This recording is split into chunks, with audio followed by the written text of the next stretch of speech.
Hello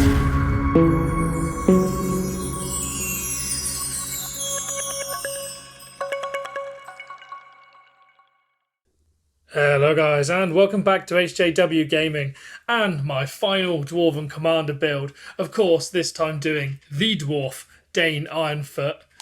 Now anyone who's played Rise to War 2.0 since the update will know that Dain is quite literally the king under the mountain at the moment. He is by far the strongest commander and most meta commander at the minute, so I thought I'd give you guys a quick run through of the best build and equipment you can use and some of his stats just to kind of recommend how best to use him. If you find this useful or informative, please consider dropping a like and maybe hitting a sub to see more of my commander guides and Rise to War content coming out in the future. First up, we will look at Dain Ironfoot's stats, and we'll begin with the probably the best of all, and that is his damage stat. He has the highest damage stat of any commander, absolutely massive, with a base value of 23 to 26, which lends himself perfectly to being that physical damage dealing commander. You will notice looking through these stats, particularly if you've seen any of my other Dwarven Commander builds, Dain is probably the commander that is most focused purely towards that damage stat with just a huge amount of attack and damage. You'll see here his attack is huge with base 56 for me, going up at 0.81 per level. His command is significantly lower. I did a Thorin guide, if you haven't checked that out, look at my previous video. And he had around 100 more command, which did give him around 8% more damage resistance. So whilst Dain will deal huge amounts of damage due to his high attack and damage, he is somewhat more flimsy due to that low command. So you're going to definitely want to focus his gear on that physical damage. And so speaking of gear, we'll first get straight into flawless weaponry. Now this is kind of the standard physical damage gear, which I've recommended in a lot of my other Dwarven videos. But on none is it as effective as it is on Dain Ironfoot. Now your number one choice, as he's going to be your main damage dealer, will be the Axe of Khazad-dûm. You want to get this strengthened and refined as highly as possible to get as close to that 14 to 30 damage range as possible and that plus 48 bonus attack. This weapon is definitely the one of choice as it has the highest possible maximum damage, the highest average damage and the highest possible attack increase. So you gain the most from that those damage dealing skills that you'll see later on Dain Ironfoot. If you're looking for a second choice, perhaps because you don't have the Axe of Khazad-dûm, you can use the Black Bow, as this has the second highest average damage and the second highest possible attack increase. And I also always recommend the Blazing Tongue as kind of a third choice, as this weapon does have pretty good maximum damage, the highest in fact joint with Axe of Khazad-dûm at 30, but a slightly worse average due to the minimum being 10, and worse attack boost only being 27 attack. However, it still does provide a pretty good attack and damage boost, and it can be more easily refined as it's more readily available, as you can buy it with your season end medals.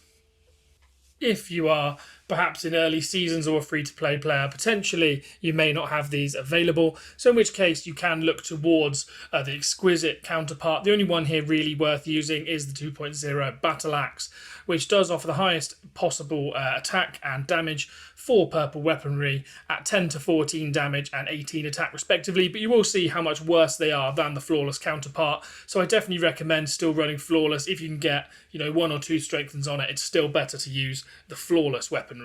Any of the others aren't really worth talking about unless you don't have any other choice, but they do offer the highest possible, the highest alternative, I should say, attack and damage. So yeah, if you have to use purple, use the Battle Axe, but try and use flawless weaponry where you can, as he will be your primary damage dealer, so this should be your top priority.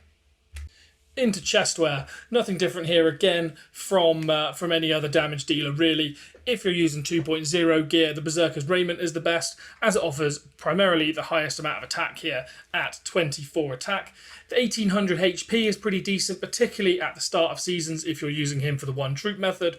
Otherwise, it's not massively useful in a 10-round PvP battle. You'd probably rather prioritise higher attack, which is where the two classic pieces underneath come in.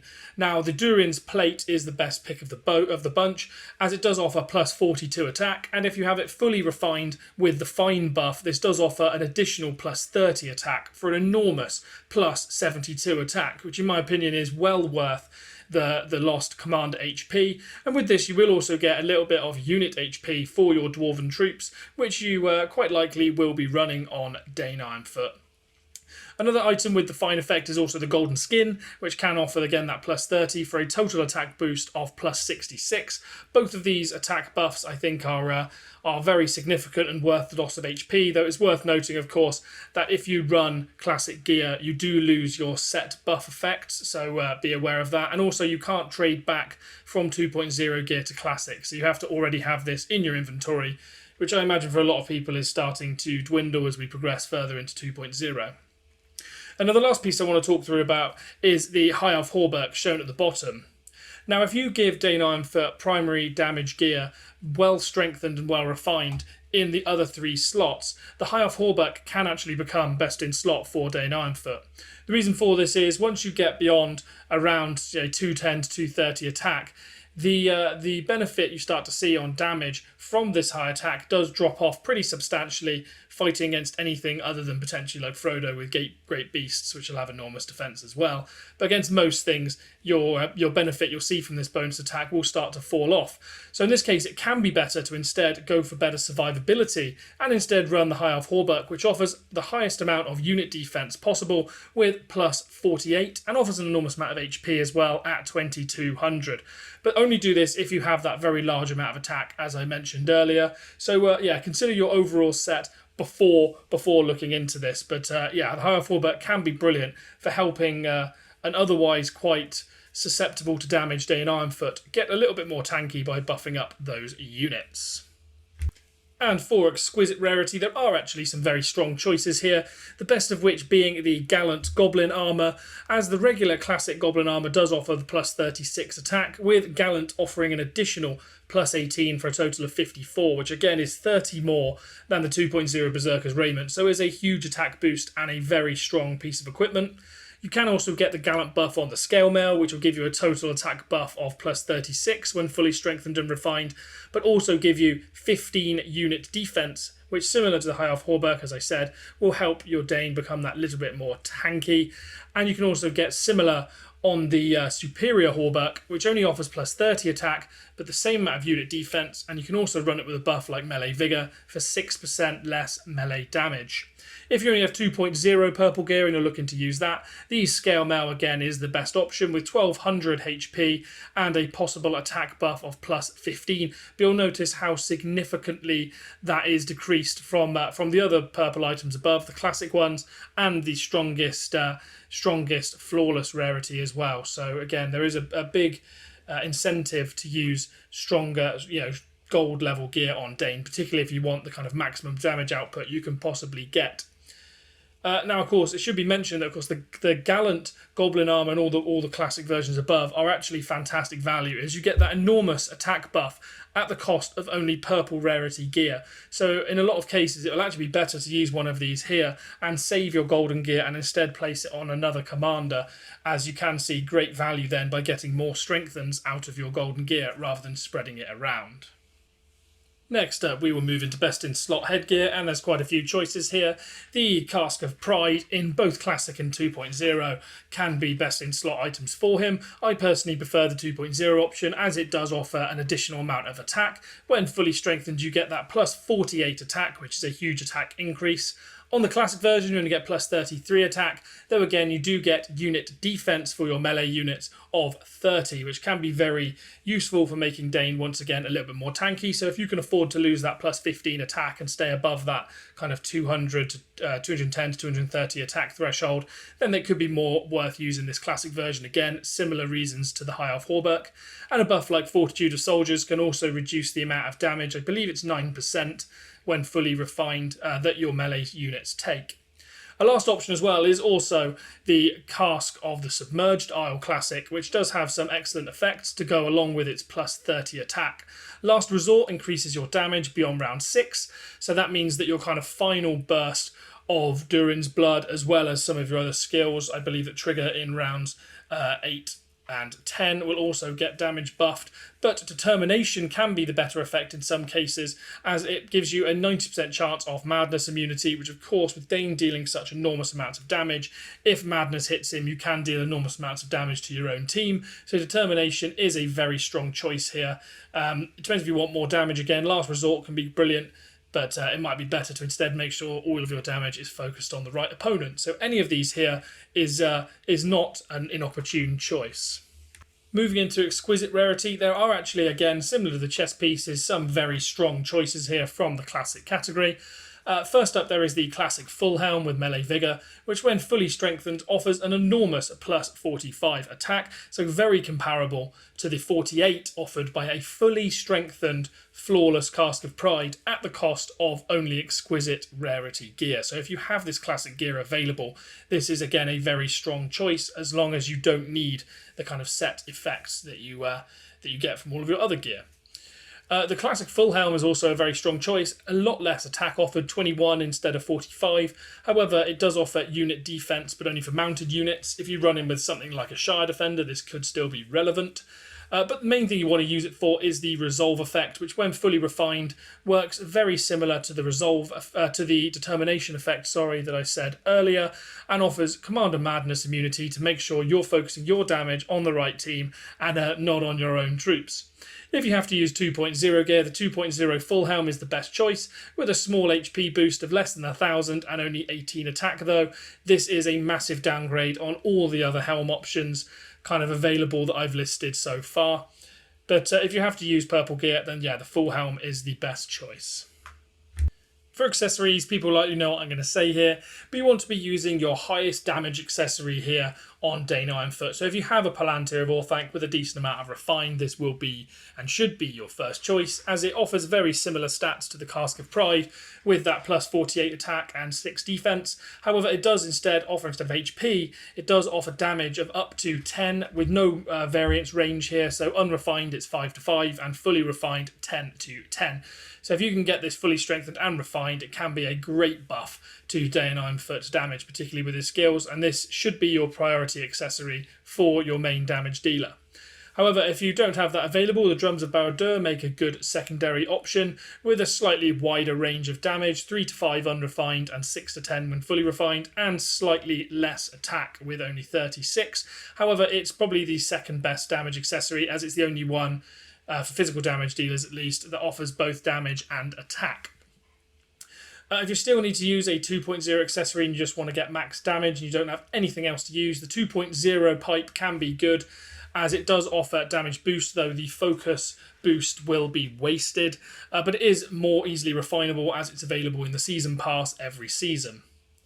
If you still have classic gear available, the classic smoking pipe, however, can be brilliant. Again, that 60 focus, which is massive, by the way, does go to waste, unfortunately, though the unit HP is a reasonably nice buff for your Guardians.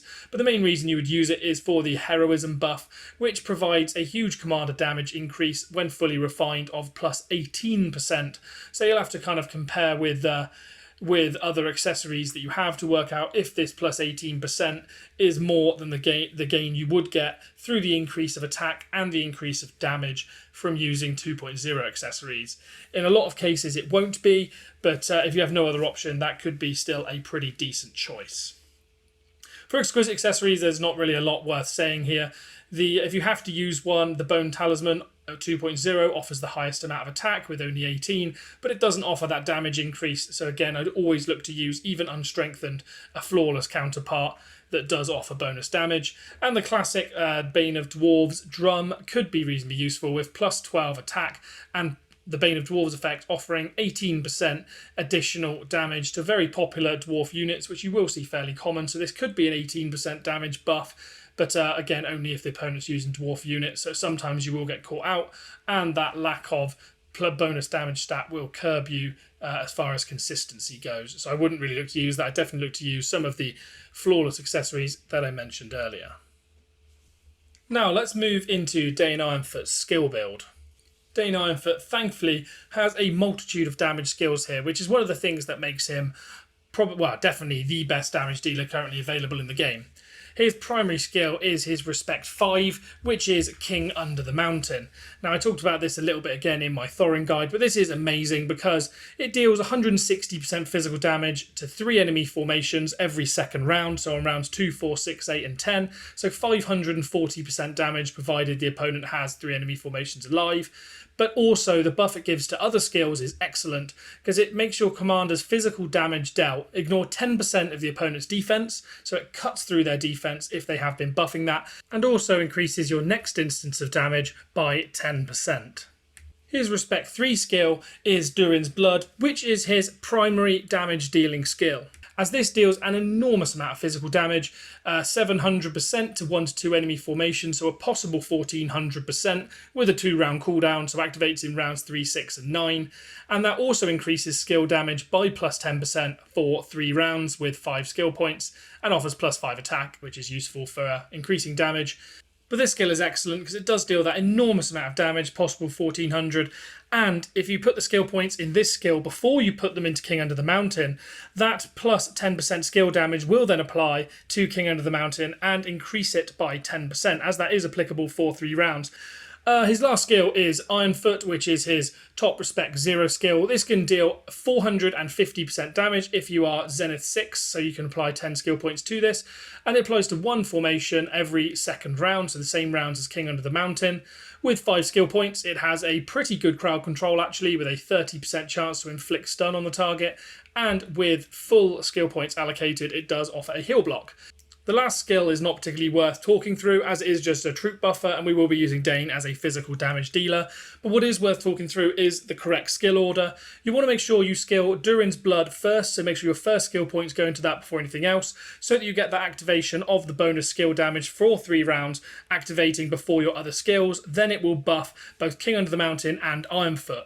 You'll want to skill King Under the Mountain second, reason being is then you get that next instance of damage bonus as well buff, applying to Iron Foot to also double boost that damage. So you want to make sure that you do it in that order to achieve maximum damage output. Next up on Dain is talking through his relic, which is the Crimson Blade.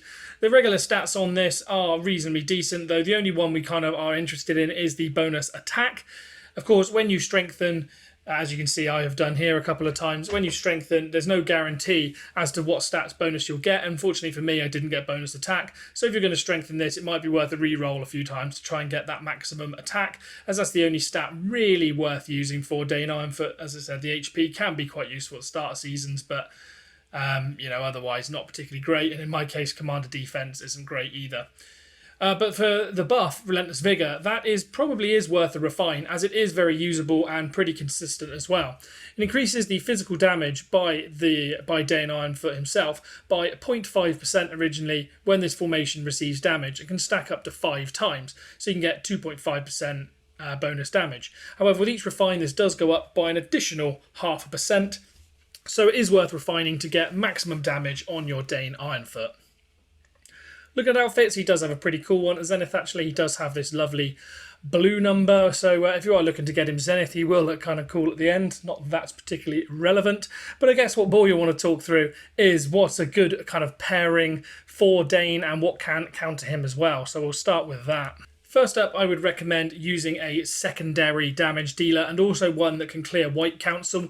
Bayorn is best for this, but if you're looking for a tier 2, Shadow is best. You basically want a commander with multiple instances of damage so that they can hit opponents that use the White Council support from the ever-present Gandalf the White. So anyone like this, the Undying can also do it quite well. You're looking for someone to basically clear White Council from your opponents.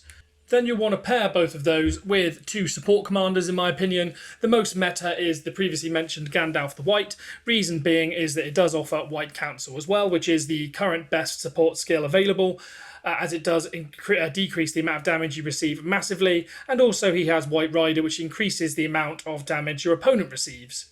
For your second support, Sauron is the non-roleplay second best choice due to the Deceiver, and if you can make him fast enough, the Deceiver can apply madness to the opponent and basically steal their White Council skill.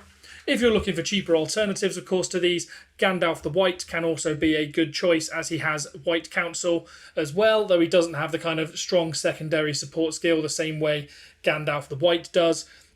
And if you're looking for a tank in your formation, you can look towards Frodo and Sam, who, if you use them with a taunt unit, have some of the best damage avoidance skills in the game. So if you use them with a taunt unit, most of the damage will focus towards them, and therefore you'll take less damage on your Dain, who of course with fairly low defensive stats and command will take an enormous amount of damage.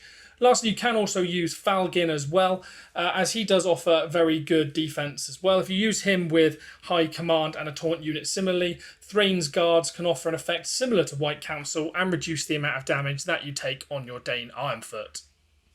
First unit I'd recommend for any damage dealing commander is just using a standard tank unit. So first of those I'm going to talk through is the Guardian. Of course the Guardian's mainly being used because they're very cheap on resources. They have the strong shielding buff and also have very strong HP and defensive stats. So you can kind of pump them out quickly, and also they will perform well in combat. If you have the resources available and if you're looking for an alternative tank unit, you can look no further than the Cataphract, having a similar skill for reducing melee damage received, but also having very good HP and defense. And also one of the main things about using a mounted unit is if you come up against opponents' small units using a medium unit, you will get the counter bonus specifically for Dain, which will increase his commander damage as well as a result of the buff, as well as reducing the damage you receive from commanders using small units. So medium units can definitely be very, very valuable, and the Cataphract is very good here, though it is a lot more expensive on resource than the Guardian. And lastly, sticking to medium units, I really like the Shire Protector for my highest damage units that have the lowest command. Reason being is they have kind of a reverse taunt skill, meaning they funnel damage away from that commander and makes it target other commanders and troops instead. So if something tries to target the troops on your Dain Ironfoot, of course with him having low command, so they will die fairly easily, instead it can get pushed onto other commanders who have much better command and defensive stats. On top of this, they deal pretty decent damage as well as having that kind of medium unit buff that I mentioned earlier on. Their defense and HP actually isn't horrible at 79 and 40 as well, so I personally consider that to be the best unit to use on Dain Ironfoot. But yeah, also you have to consider the Cataphract and also the Guardian as well, which of course gets bloodline buff as well. So any of these three units will perform well on your Dain Ironfoot. Now, I'll kind of leave a couple of reports popping up in the background showing Dain's capability whilst I do my final thoughts. So Dain Ironfoot is undoubtedly the meta commander at the minute. He sits very firmly in that S tier, probably in an echelon of his own, as it's very rare that you see another commander deal as much damage as him, particularly for the same level of investment. So he's definitely an S tier commander. If you're new starting the game, he is definitely the first commander you should aim to pick up, as he does elevate any formation he is added to pretty much, given that even at respect 10, say, he will be a lot better than a lot of Zenith tier damage dealers. So I would definitely recommend always using him. He'll almost always be the highest damage dealer on the field, as you're seeing on a lot of these. Whilst in my opinion he is a little bit too strong and should be given a nerf, as he's kind of the primary contributor as to why troop support is so poorly looked down upon. I don't think this will happen. But yeah, he's undoubtedly the commander everyone should be using and kind of focusing on, as he is extremely strong and definitely S tier. And that is everything I kind of have to add and everything I have to discuss. If you guys have enjoyed this video and the much more comprehensive version, including the kind of synergy commanders as well as the bonus troops as well, if you guys have enjoyed it, please smash the like button and please subscribe to let me know how much you enjoy this style of video and whether you want to see kind of these higher effort from me in the future. And with that, I've been HJW Gaming, and I really hope to see you on the next one.